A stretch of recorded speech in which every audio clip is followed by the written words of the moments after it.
زندگی یہ نہیں ہے کسی کی کسی کے لیے، زندگی یہ نہیں ہے کسی کی کسی کے لیے، زندگی ہے نبی کی نبی کے لیے، نہ سمجھ مرتے ہیں زندگی کے لیے، ارے جینا مرنا ہے سب کچھ نبی کے لیے۔ اور سانو بھی پتا ہونا چاہیے کہ بھی اسی حضور دے غلام ہاں، پکے ٹھکے غلام بن جائیے، حضور دی سیرت تے چلن لگ پائیے، حرام نہ کھائیے۔ حضور فرماندے نے کہ جڑا بندہ اپنے پیٹ دے اندر لقمہ حرام ڈالدا ہے او دی 40 دن تک نماز قبول نہیں ہوندی۔ اج اسی ویکھدے ہاں ساری زندگی حرام کھاندے ہاں، پھر بھی اپنے آپ نو مومن کہلواندے ہاں۔ اے کیڑی مومنی ہے؟ اے کوئی مومن نہیں ہے انسان۔ اس واسطے انسان نو حرام تو پرہیز کرنا چاہیے۔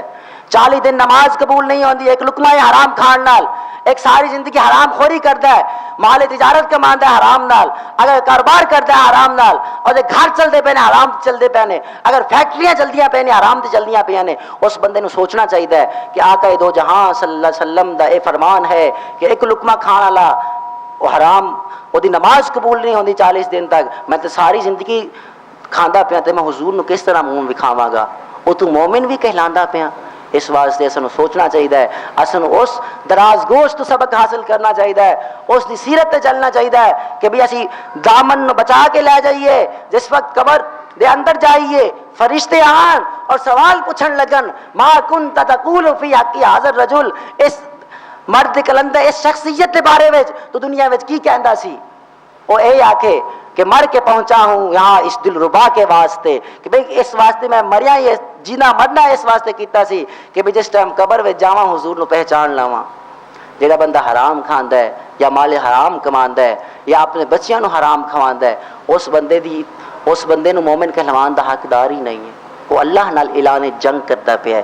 اس واسطے اساں حضور دی سیرت دی ہر ایک گوشے تو حضور دے نال جڑی چیزاں جڑیاں ہوئیاں نے ہر وقت سبق حاصل کرنا چاہیے اور حضور نال وفا کر جائیے، تاکہ قبر و حشر دے اندر جڑا ساڈے تے امتحان آنا ہے اس دے وچ اسی کامیاب ہو جائیے۔ اے دنیا اے زندگی 60-50 سال دی ہے، چند دن دی زندگی ہے، اس تو بعد ایک لمبی زندگی پئی ہوئی ہے جی اسی ساری زندگی سونا ہے قبر دے اندر۔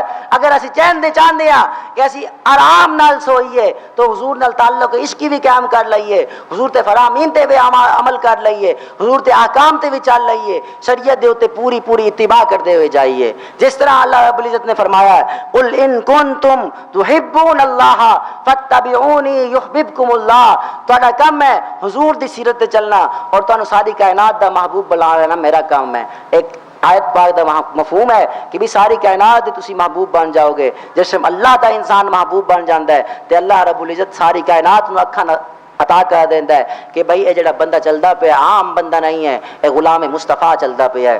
اوست سید جملہ موجودات را ہو نہ یہ پھول تو بلبل کا ترنم بھی نہ ہو، چمن دہر میں کلیوں کا تبسم بھی نہ ہو نہ یہ ساقی تو میں بھی نہ ہو، خم بھی نہ ہو، بزم توحید بھی دنیا میں نہ ہو، تم بھی نہ ہو، خیمہ افلاک کا استادہ اسی نام سے ہے، نبض ہستی تبش آمادہ اسی نام سے ہے۔ اقبال فرماندے نے کائنات اگر چل دی پئی ہے حضور دی وجہ تو چل دی پئی ہے۔